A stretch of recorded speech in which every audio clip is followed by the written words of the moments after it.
Hello friends, नमस्कार। मैं महेश दास। दोस्तों, हम सभी के घर में बहुत सारे मसाले का उपयोग होता है और डेली करते हैं, और स्वाद के लिए और रंग के लिए।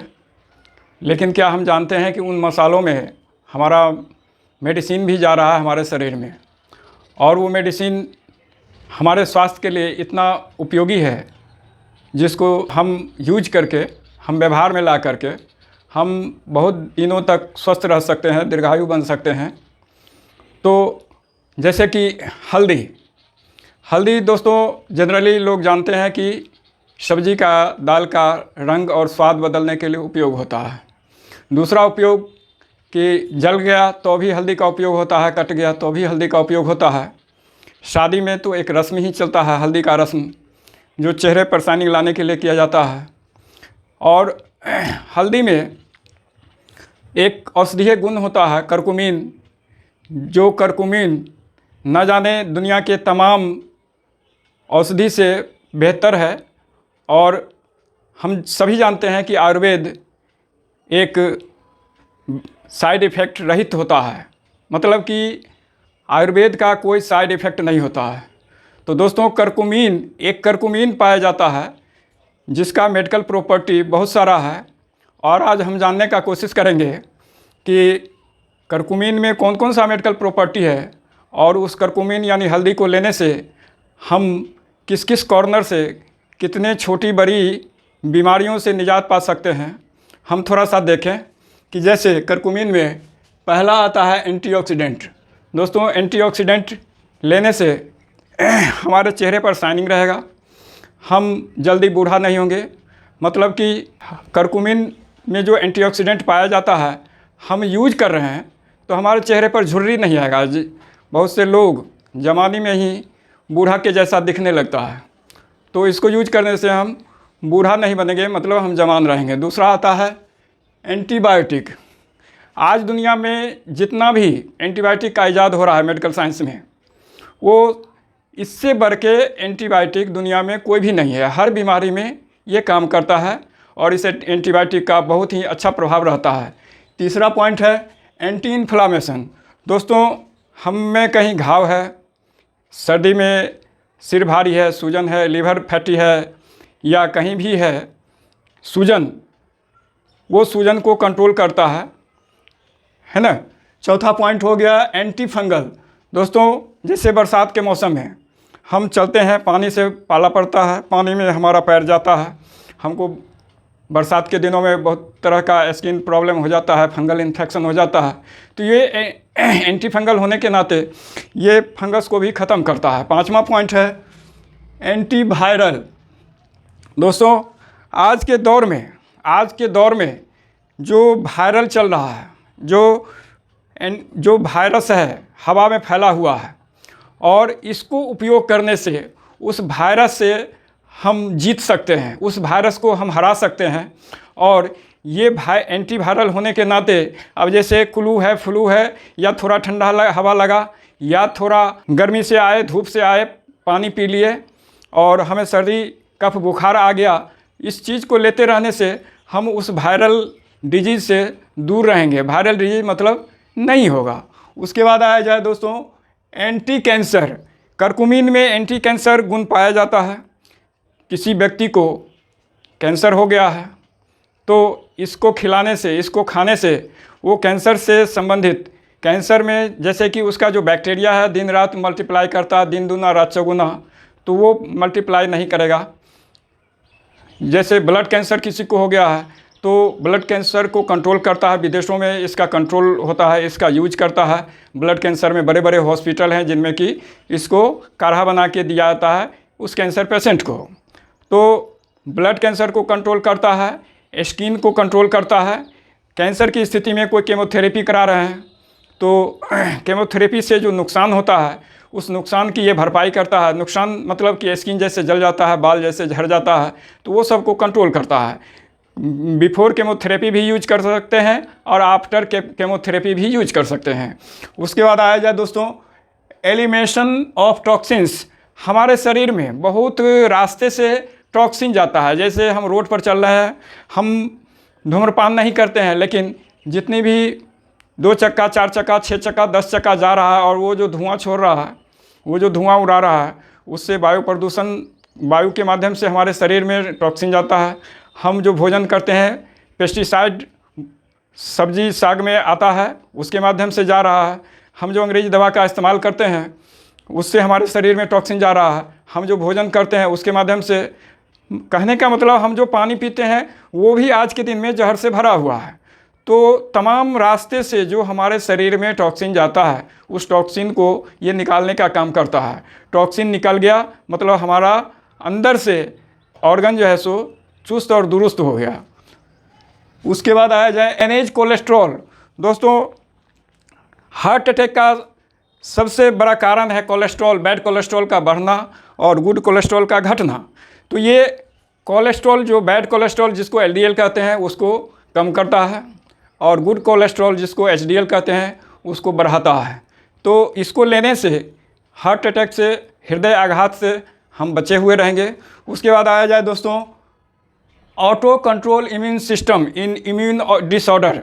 हमारा इम्यून सिस्टम डिसऑर्डर है, हर पार्ट का, बॉडी के हर पार्ट का इम्यून सिस्टम डिसऑर्डर है, तो ऑटोमेटिक ये कंट्रोल करता है, मैनेज करता है।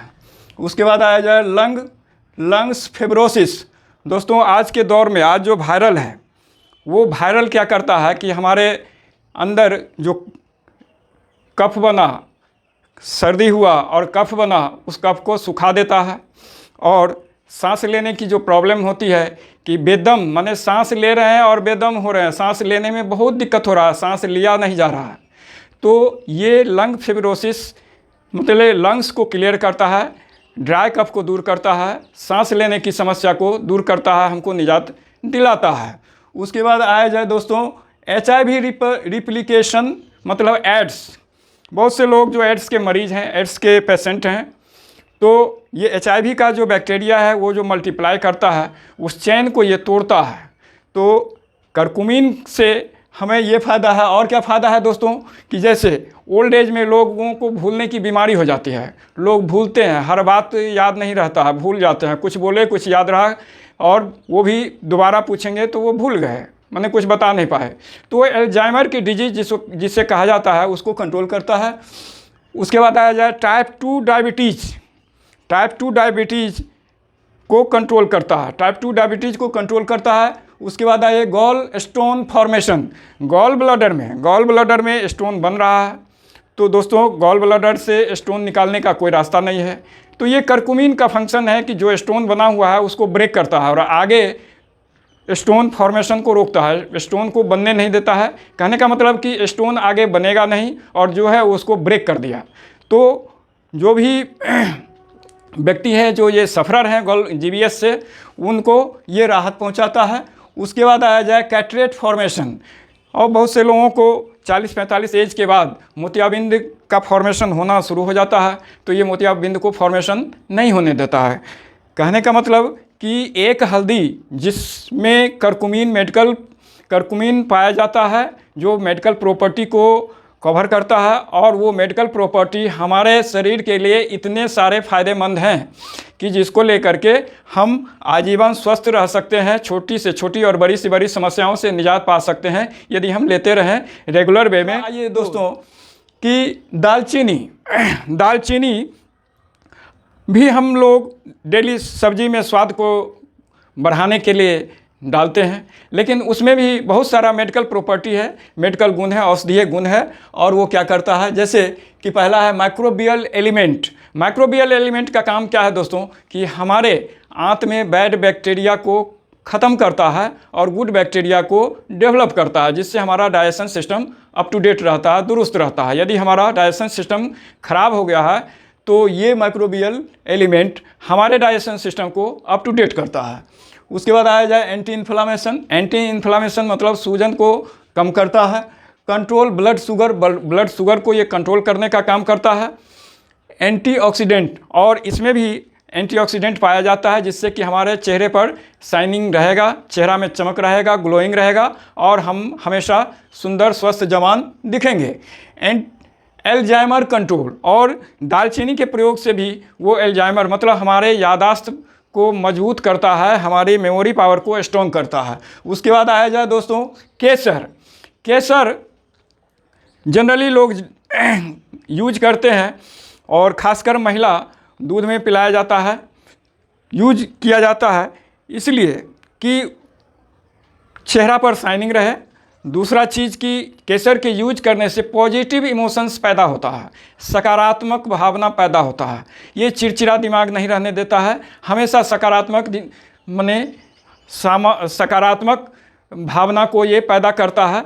और ये केसर क्या है कि पावर हाउस ऑफ एनर्जी, ये पावर हाउस ऑफ एनर्जी ऊर्जा का डिपो है, ऊर्जा का डिपो है। और ये डायरेक्ट बॉडी के सेल पर जाकर के काम करता है, ऊर्जा को ट्रांसमिट करता है, डायरेक्ट सेल में ऊर्जा भरता है। और ऊर्जा भरने लीवर हो, हार्ट हो, सारा में मजबूती आ जाता है, जितना ताकत होना चाहिए वो आ जाता है।